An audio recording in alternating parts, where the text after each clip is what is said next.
这是一台外观初看低调内敛，但是内里骨骼惊奇的笔记本。在它轻薄且黑不溜秋的机身里面，藏着高性能的硬件配置。它有着高色准的 OLED 触摸屏和键盘上面奇特的旋钮。它的屏幕可以写写画画，它的触摸板也可以写写画画。它不一定适合所有人，但是在创作设计人群手上，它可能会是强力的生产力工具。它就是 ProArt 创16 2023。Hello， 大家好，我是易王啊。这次我们来上手体验一下华硕的 ProArt 创16 2023专业创作本。从名字也能看出来，它是一台针对创作设计人群推出的笔记本电脑。随着这几年视频、图文等多媒体内容创作需求的增长，华硕也在2021年推出了 ProArt 创16这一个笔记本系列。它的定位是轻薄高性能，来为创作者人群提供移动生产力。然后最近 ProArt 创16也更新了2023的版本，搭载了最新的英特尔13代酷睿移动平台之中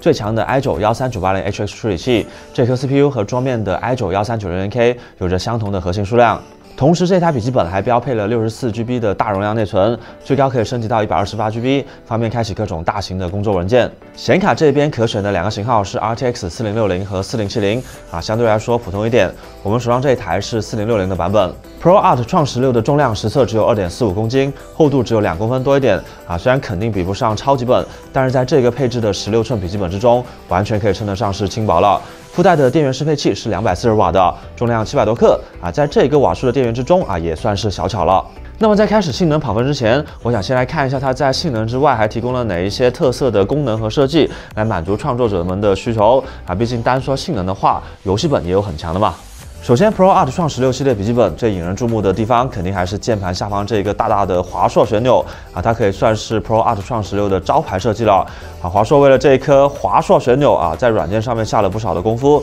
对非常多的创作软件进行了适配。通过这颗旋钮可以实现很多快捷操作，什么软件都不开，在桌面上的时候，这颗旋钮可以简单的调节亮度和音量。打开适配的专业软件之后，旋钮的功能菜单会自动切换成适合相关软件的。比如在 Photoshop 里面，可以用这个旋钮来调整图层的大小，或者是调节画笔的选项等等。可以右手进行绘画操作，左手非常方便的调整画笔的粗细。而打开 PR 之后，又可以使用这个旋钮来完成一些在视频剪辑中需要高频使用的功能，比如时间轴的移动或者是缩放等等。如果你觉得它预设的功能不够用，还可以在创作者中心里面对旋钮菜单进行自定义。除了创作者中心自带的一些功能以外，你还可以自己录制按键红，这样就算是一些华硕还没有进行适配的软件，也可以利用这颗旋钮来提高工作效率。相对于鼠标的滚轮来说，这个旋钮因为直径更大，操作精度会更高一些不过因为它只有一个按键，当菜单功能比较多的时候，想选中需要的那一个会需要多按2下。过来就是屏幕的部分了。对于图像和影视工作者来说，一块好的屏幕可以说是非常重要的。ProArt 创16 2023配备了一块 3.2K 的 OLED 华硕好屏。这块屏幕是3200x2000分辨率，16:10的比例，120赫兹的刷新率当然最重要的是，这块屏幕获得了潘通摄准认证括号对，就是那家连颜色都能收费的公司反括号。ProArt 创16的这块面板，我们从软件里面看到是来自三星的，在网上查了一圈采购价似乎都要2-3千块的样子。在默认设置下，色域的容积实测超过124%的 DCI-P3，Adobe RGB 也覆盖了差不多97%当然大家都知道 Windows 对广色域支持不太好所以 ProArt 创16还提供了4个色域模式，可以随时切换。在使用不支持广色域的软件的时候，切换回 sRGB 模式就不会出现过饱和的问题了。并且它每一个模式都自带了校色文件，根据官方的说法是逐台校准的。通过校色仪测试确认到在几个模式下，平均的 Δ1都在1以下，最大 Δ1是2出头完全可以满足对色准有较高要求的图像处理工作了。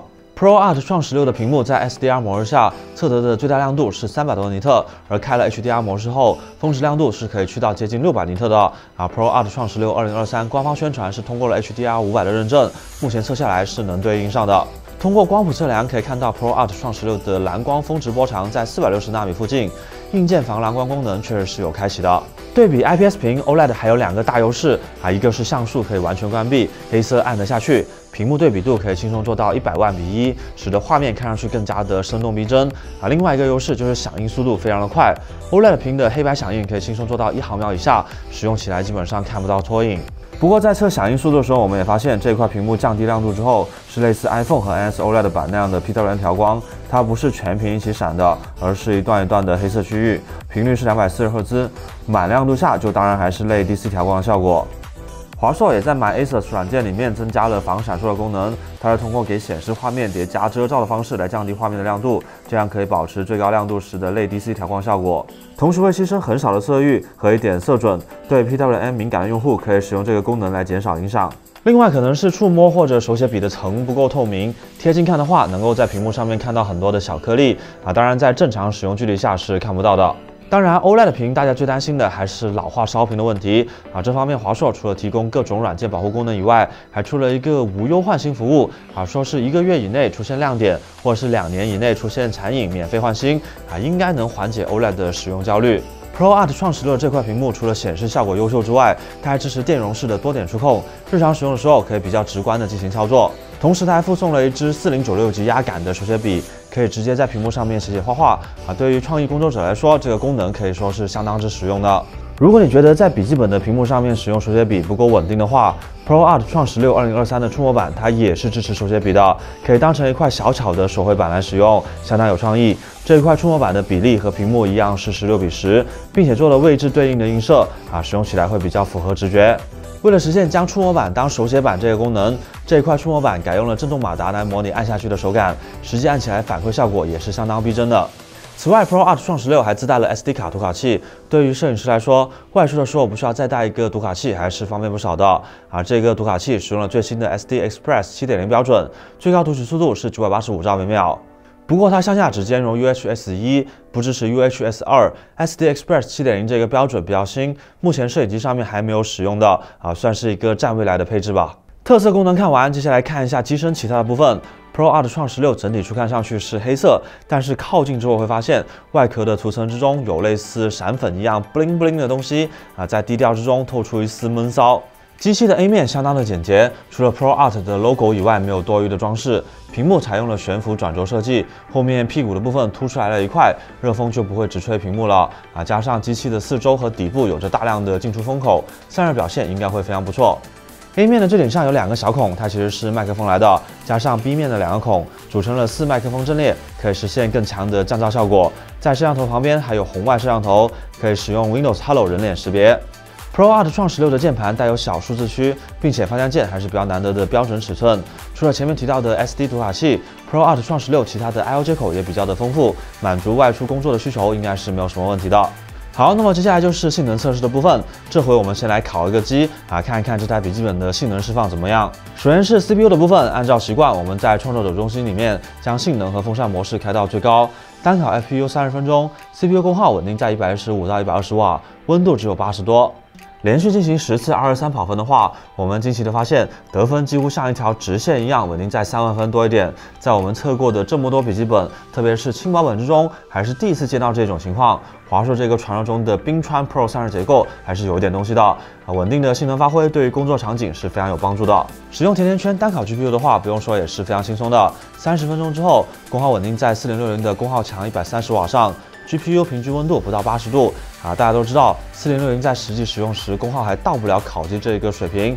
最高只有100瓦左右，也就是说真正用的时候会更加的凉快一些。CPU 加 GPU 一起双烤的话，总功率会去到160瓦左右，和华硕宣传的是一致的。这时 CPU 温度只有70出头 ，GPU 则和单烤时差不多。双烤时，键盘 WASD 和左右掌托都只有30度不到，手放上去甚至还觉得有一点冷不过虽然热风不吹平轴了但是 C 面最热的地方还是在转轴附近，会去到45度。底部的话，进风口这里温度最高是50度多一点。风扇满速的情况下，噪音为53分贝左右，高性能笔记本的常规水平。虽然从烤机测试的功耗表现就已经能够确认这一台笔记本的性能水平了但是为了方便大家参考，我们还是简单的进行了一些跑分测试。首先是 CPU 部分 ，ProArt 创16 2023的 Cinebench 223多核成绩超过了3万分，和桌面端的 i7 13700K 成绩是比较接近的。在 V-Ray5渲染测试中，这台笔记本的 CPU 得分也超过了21000分，性能表现确实是相当的强劲。GPU 这边通过 3D Mark 测试可以知道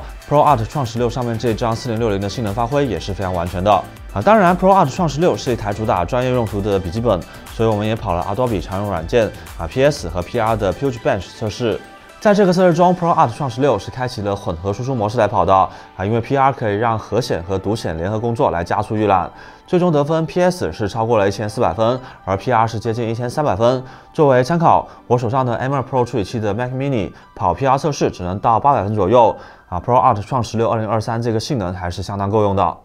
虽然 ProArt 创16是一台面向创作类用户的笔记本，但谁也不能挡着我们拿它来玩游戏啊！赛博朋克2077 2K 分辨率，开启超级画质预设和超级档的光追，在 DLSS 3的加持下，平均帧接近80帧啊，毕竟是4060，干活之余拿它来娱乐放松一下还是没有什么问题的。